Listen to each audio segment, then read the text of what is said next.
चलिए देखिएगा, question number 6 क्या कहता है, हीलियम परमाणु के नाभिक में 2 प्रोटॉन होते हैं। हीलियम में 2 प्रोटॉन होंगे और दोनों प्रोटॉन जो है वो 3 गुना 10 के पावर -15 मीटर की दूरी पर पृथक, पृथक का मतलब दोनों अलग अलग है। स्थिर वैद्युत बल का परिमाण क्या होगा, प्रत्येक प्रोटॉन अन्य पर आरोपित करता है। यानी बल आपको निकालना है 2 प्रोटॉन के बीच में, जिसके बीच की दूरी दिया हो गया 3 गुना 10 के पावर -15 मीटर। तो प्रोटॉन की अगर हम बात करें तो प्रोटॉन पर आवेश का मान पता होगा, प्रोटॉन पे आवेश कितना होता है 1.6 गुना 10 के पावर -19 कूलम, ये प्रोटॉन का आवेश है।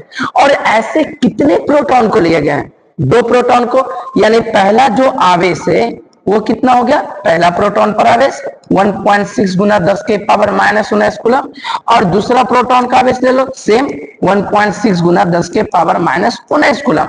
ये 2 प्रोटॉन है जिस पर अलग अलग दोनों पर आवेश दे दिया गया है।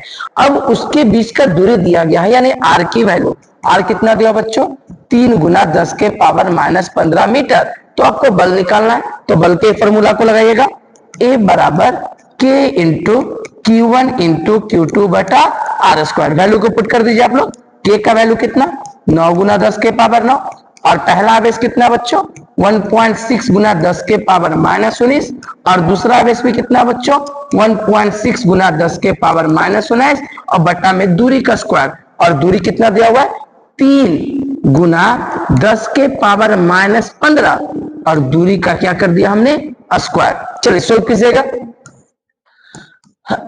एफ बराबर जो बिना पावर का उसको पहले एक साथ लिखो, ये सॉल्यूशन इससे आसान हो जाएगा।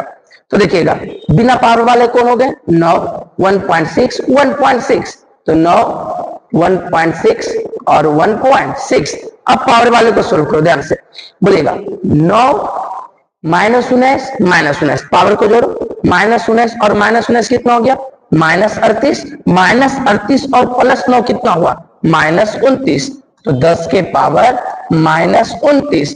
अब नीचे वाले को सोल्व करो, स्क्वायर 3 का स्क्वायर करोगे तो कितना हो जाएगा 9। उसके बाद बताओ 10 के पावर -15 का स्क्वायर है, तो ये कितना हो जाएगा, पावर पावर गुना कर देंगे तो 15 दूनी 30, तो 10 के पावर -30। बताओ ये तो कैंसिल हो गया बच्चों।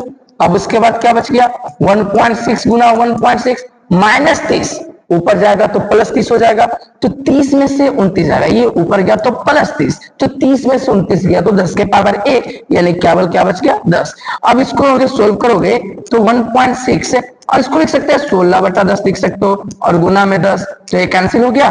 चलिए दोनों को मल्टीप्लाई कर दो, 16 कितना हो गया 16 को मल्टीप्लाई करोगे तो 256, और पॉइंट इसमें दोगे तो कितना आ जाएगा 25.6 न्यूटन, और इस प्रश्न का ये फाइनल आंसर हुआ।